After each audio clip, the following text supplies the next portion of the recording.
Assalamualaikum warahmatullahi wabarakatuh. Selamat pagi semua, salam sejahtera untuk kita semua. Bagaimana kabar kalian? Semoga tetap sehat dan dalam lindungan Allah Subhanahu wa taala. Amin ya rabbal alamin. Di pendidikan karakter kali ini saya akan menjelaskan sedikit tentang karakteristik Indonesia. Kenapa saya memilih itu? Karena sebentar lagi bulan 8 yang merupakan bulan kemerdekaan bangsa Indonesia yang jatuh pada tanggal 17 Agustus 1945, yang mana bulan-bulan tersebut terdapat banyak peristiwa yang tidak bisa dilupakan oleh sejarah, antara lain proklamasi, terus terbentuknya atau disahkannya Dasar Negara Indonesia. Apa itu Dasar Negara Indonesia? Pasti kalian yang kelas 2 dan kelas 3 juga tahu. Demikian pula yang kelas 1 yang mengulang pelajaran dari sekolah dasar maupun madrasah ibtidaiyah. Dasar Negara Indonesia adalah Pancasila. Masih ingat? Pancasila adalah dasar negara yang sudah dirumuskan oleh tokoh-tokoh pada zaman dahulu. Bukan hanya itu, Pancasila itu membuatnya itu penuh dengan pertimbangan. Salah satunya sekarang ini yang Pancasila yang nomor 1 itu mengalami perubahan. Karena apa? Karena dulu yang berada di Jakarta Charter atau Piagam Jakarta tidak berbunyi ketuhanan yang Maha Esa, melainkan berbunyi yang lain. Tapi karena Indonesia adalah negara yang berbeda-beda, banyak agama, suku, ras, makanya yang pertama itu ketuhanan yang Maha Esa, karena semua agama juga memiliki Tuhan. Seperti itu ya. Terus kemudian mengenai semboyan negara kita. Apa sih semboyan negara kita? Pasti kalian sudah tahu kan? Semboyan negara kita adalah Bhinneka Tunggal Ika, yang artinya berbeda-beda namun tetap satu jua. Sudah saya jelaskan yang tadi, mengapa demikian? Karena Indonesia itu beragam budaya, agama, ras, dan suku. Jadi kita yang menjadi karakter spesial dari orang Indonesia itu adalah kita harus memiliki toleransi yang sangat tinggi. Kenapa demikian? Kalau kita tidak memiliki rasa toleransi, maka rasa persatuan dan kesatuan di Indonesia ini akan semakin terkikis. Rasa toleransi tersebut adalah rasa toleransi, rasa menghargai satu sama lain. Contohnya misal kita berbeda suku, agama, kita tidak boleh berbuat semena-mena. Karena kita agama mayoritas, misal kita tidak mau berteman dengan anak yang beragama Hindu, atau tidak mau berteman dengan anak yang beragama Kristen. Tidak begitu, karena Indonesia merupakan negara kesatuan Republik Indonesia, yang mana pada zaman dahulu para pahlawan semuanya bersatu, baik itu Islam, Hindu, Buddha, Kristen, semuanya bersatu untuk mencapai kemerdekaan yang kita rasakan seperti saat ini. Peran kiai, peran tokoh-tokoh agama lain pada zaman itu sangat berpengaruh. Dampaknya apa? Dampaknya kita sekarang merasakan kemenangan, merasakan terbebas dari penjajah. Kalau orang dahulu tidak mau bersatu dan tidak melakukan perjuangan bersama-sama, tidak memiliki rasa nasionalis, mungkin sampai saat ini negara kita pun tetap akan terjajah. Karena pada zaman dahulu semua rakyat Indonesia mulai menyadari bahwasanya negara ini sudah dijajah, makanya mereka bersatu, baik itu semua agama, semua elemen masyarakat, semua ras, suku, budaya, semuanya bersatu untuk mengusir penjajah yang ada di pribumi, yang ada di bumi kita ini, yaitu Indonesia. Pada akhirnya tanggal 17 Agustus pada hari Jumat, pada saat itu dinyatakan Indonesia merdeka, terbebas dari penjajah, yaitu di mana proklamasi dibacakan. Masih ingat nggak siapa yang membacakan proklamasi Indonesia? Ingat dong ya. Yang membacakan proklamasi Indonesia adalah Insinyur Soekarno, Bapak Proklamator. Di mana mereka membaca proklamasi di rumah Bapak, di kediaman IR Soekarno di Jalan Pegangsaan Timur nomor 56 Jakarta. Saya harap kalian masih ingat tentang peristiwa itu ya. Peristiwa di mana siapa yang mengetik teks, siapa yang mengibarkan bendera merah putih, siapakah yang menjahit bendera merah putih pertama kali. Itu sih menurut saya itu sesuatu yang harus kalian ketahui sejak dini. Kalau itu adalah sejarah Indonesia. Sangat sayang sekali kalau kalian tidak ingat tentang sejarah Indonesia.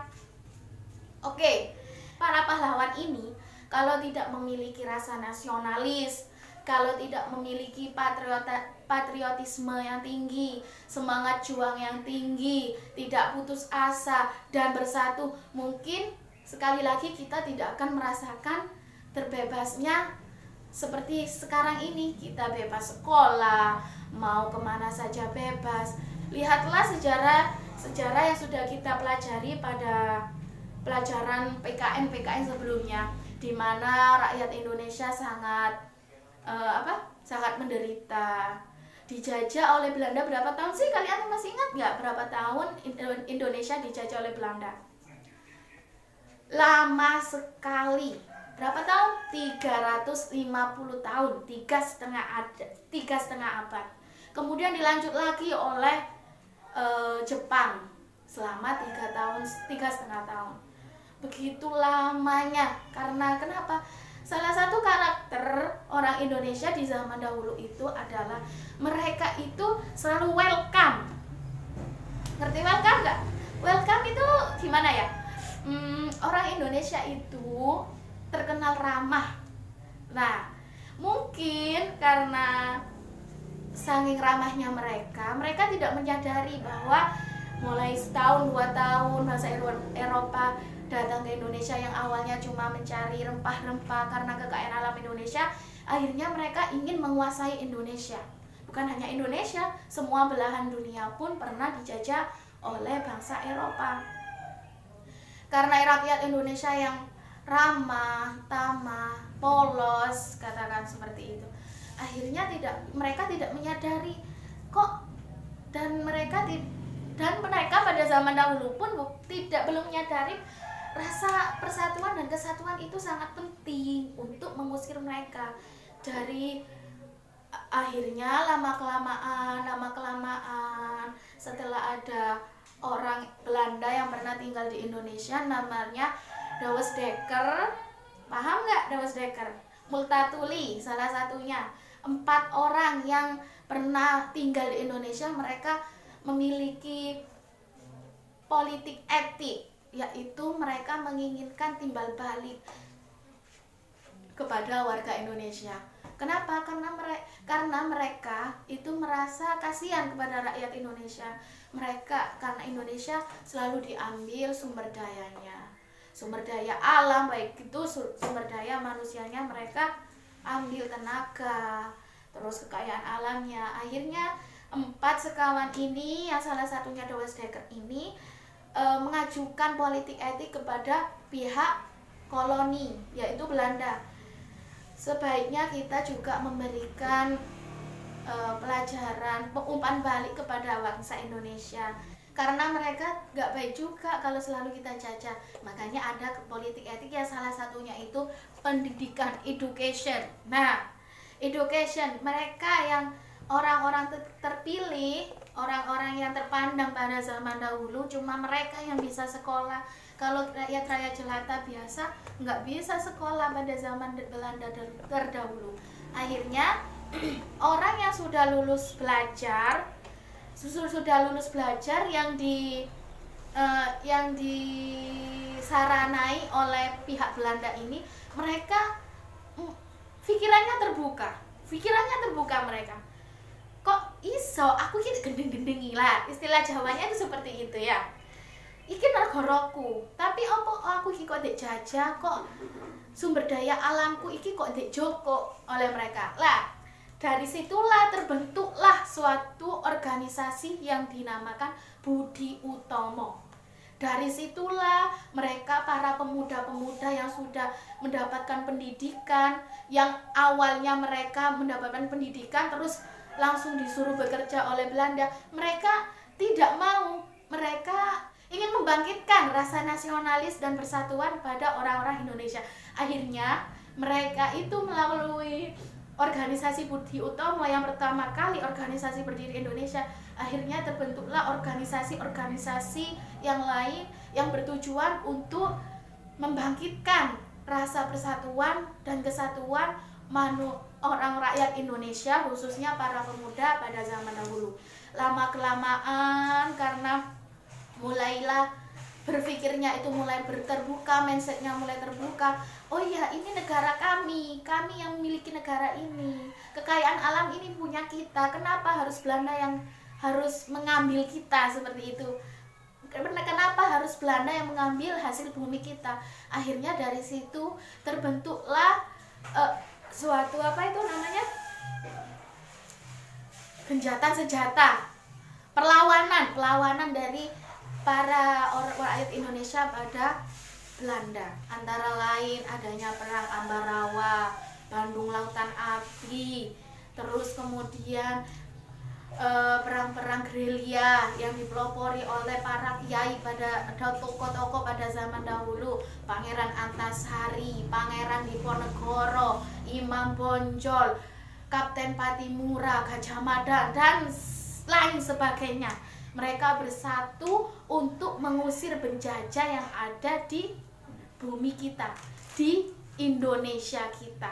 Akhirnya tersadarlah semua rakyat Indonesia dan mereka bersatu untuk mengusir penjajah dari Indonesia ini. Kemudian setelah hingga akhirnya yang paling ada peperangan di Surabaya khususnya pada tanggal 10 November, sehingga 10 November itu dinyatakan Hari Pahlawan, di mana itu perang itu ada di Surabaya yang dikepung kolonial Jepang pada saat itu. Setelah Belanda berlalu, Jepang dan Inggris juga, akhirnya perjuangan Indonesia, rakyat Indonesia yang sangat lama sekali terbayar ketika tanggal 17 Agustus, di mana proklamasi kemerdekaan dikumandangkan, dibacakan, dan Indonesia dinyatakan merdeka dari penjajah. Pada tanggal 14 Agustus 1945 itu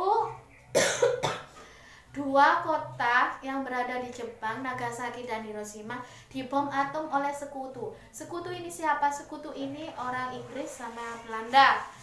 Karena Jepang itu meskipun menjajahnya sedikit, cuma 3,5 tahun, tapi dampaknya itu kerasnya itu sangat keras sekali daripada pada masa penjajahan Belanda. Oke, dari sini dapat kita tarik kesimpulan, kalian tidak boleh melupakan sejarah. Sejarah itu sangat penting bagi kita. Dari sini mereka, para pahlawan, memiliki karakter yang harus kita teladani pada saat ini. Teladan seperti apa karakter para pahlawan? Karakter para pahlawan yang tidak mudah putus asa, pantang menyerah, jiwa nasionalis yang sangat tinggi. Kita harus ladani saat ini. Bagaimana sih Bu caranya untuk meneladani para pahlawan di saat seperti ini? Yang pertama, satu upacara mengheningkan cipta, kita itu juga meneladani, menghargai jasa para pahlawan. Jadi kalau pas upacara mengheningkan cipta, itu kalian benar-benar mengheningkan cipta, jangan berbicara atau ngobrol sendiri atau tertawa seperti itu ya kan. Kemudian untuk meneladaninya sekarang ini juga apa? Pantang menyerah, tidak boleh gampang menyerah. Kalian harus mencapai apa yang kalian inginkan. Tidak boleh mudah putus asa. Alah bu, aku di sekolah daring, gak duwe HP, gak punya paketan. Ya apa kate sekolah wes aku leren ae. Gak boleh seperti itu. Itu namanya putus asa dan gampang menyerah. Kalian cari dong, warnet bisa.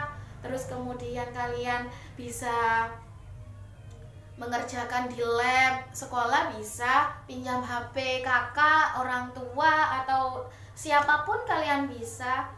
Banyak jalan menuju Roma, ya kan? Seperti itu. Kalian juga harus mempunyai semangat nasionalis yang tinggi. Apa? Kalian harus belajar sungguh-sungguh menggapai cita-cita kalian. Oke? Menggapai cita-cita kalian. Cita-cita kalian itu apa sih? Itu harus kalian capai.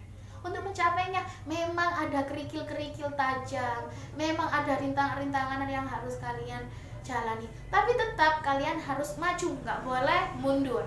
Oke? Itu adalah salah satu bentuk kalian meneladani para pahlawan, karakter para pahlawan. Kemudian kalian sekarang, saya yakin kalian cita-citanya masih menggantung, ya kan? Ada yang ketika ditanya, apa sih nak cita-citamu nak? Aduh bu, aku gak tahu cita-cita, paling aku le ono oma, ya wes ono omae bu, aku ngewangi bapakku misal. Aku anu ae bu, dadi juru parkir misal. Itu bukan cita-cita. Cita-cita itu yang tinggi. Misal, bu saya mau jadi dokter, bu saya mau jadi dosen, bu saya mau jadi arsitek, seperti itu, ya kan? Harus memiliki cita-cita. Biar apa? Biar tujuan hidup kalian itu, kalian hidup itu memiliki tujuan, ya kan? Kalau kalian tidak memiliki cita-cita, tujuan pun tidak ada seperti itu, maka kegiatan sehari-hari ya sudah biasa saja, nggak ada rintangan apapun seperti itu. Jadi saya harap kepada kalian semua, miliki cita-cita kalian setinggi mungkin. Paling nggak cita-citaku pengen dokter. Kalau nggak jadi dokter, misal uangnya nggak cukup, bisa jadi perawatnya. Bu saya pengen jadi dokter, dosen. Kalau nggak bisa sampai S3 atau S2, kan S1 bisa jadi guru. Seperti itu. Atau kalian misal,